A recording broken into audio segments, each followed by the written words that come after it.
Good morning. আজ 29শে March 2025।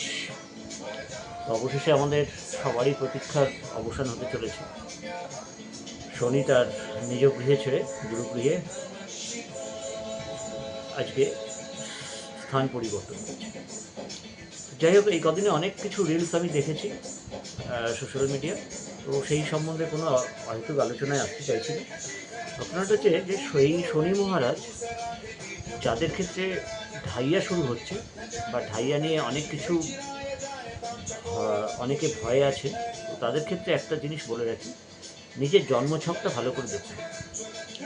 নিজের জন্মছকে যদি আপনার শনি কোনো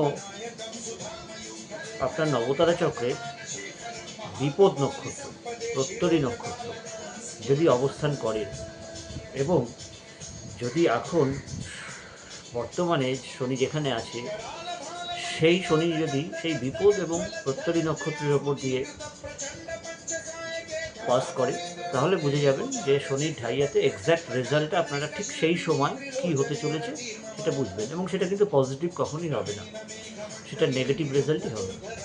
তবে শনি সম্বন্ধে কিছু কমেন্ট পাস করার আগে শনি মহারাজ, আমি নিজেও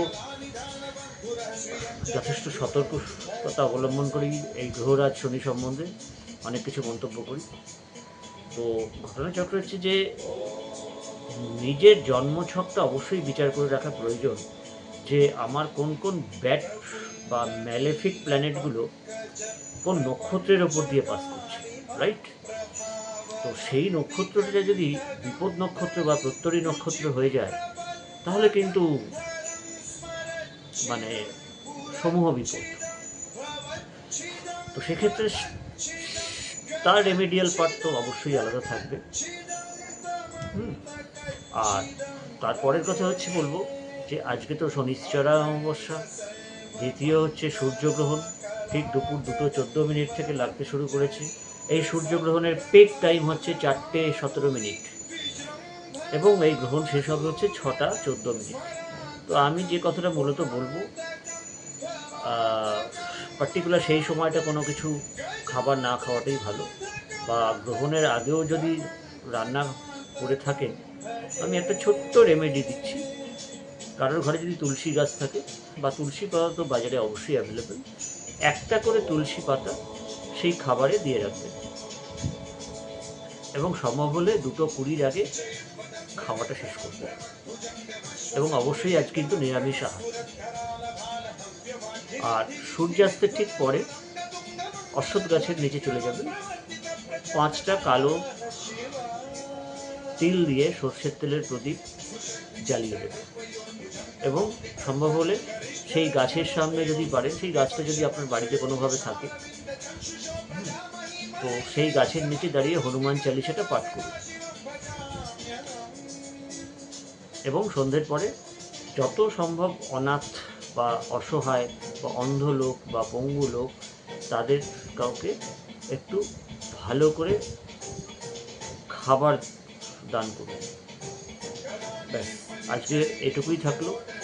দেখুন, যে আসছে, যে বিপদটা আসছে, তাকে তো আমরা কোনোদিন কাটাতে পারবো না।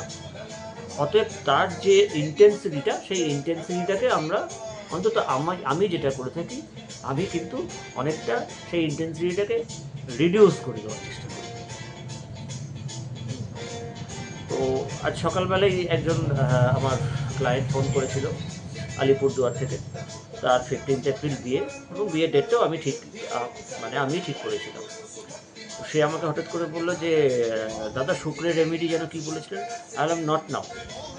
শুক্রের রেমেডি, বিয়েটা করো, ভাইয়া নিয়েই বিয়ে করছো, কিন্তু পারমিশন আমি দিয়েছিলাম কিছু গ্রহ নক্ষত্রের পজিশন দেখে,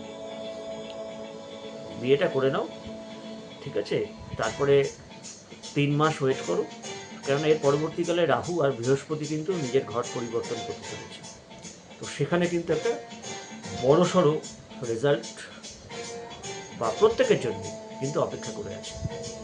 এনিহো, দেখুন, কালকেই যেমন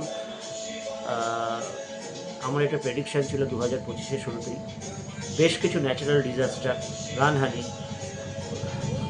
অগ্নিসংযোগ, এর ফলে বহু লোক লোকের মৃত্যু বা আহত হওয়া বা বা গৃহহীন হয়ে যাওয়া। এই যে গৃহহীন হয়ে যাওয়ার মধ্যে কিন্তু মঙ্গলের একটা খুব বিরাট ভূমিকা থাকে।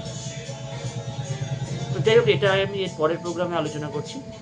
আর যেহেতু শনি মহারাজ বৃহস্পতির ঘরে অবস্থান করছে, সেটা নিয়েই বেসিক একটা আলোচনা করার ছিল। তো প্রথম প্রোগ্রামটা আজকে এই অবধিই থাক। পরের প্রোগ্রামে আমি অন্য কিছু কথা বলব। নমস্কার।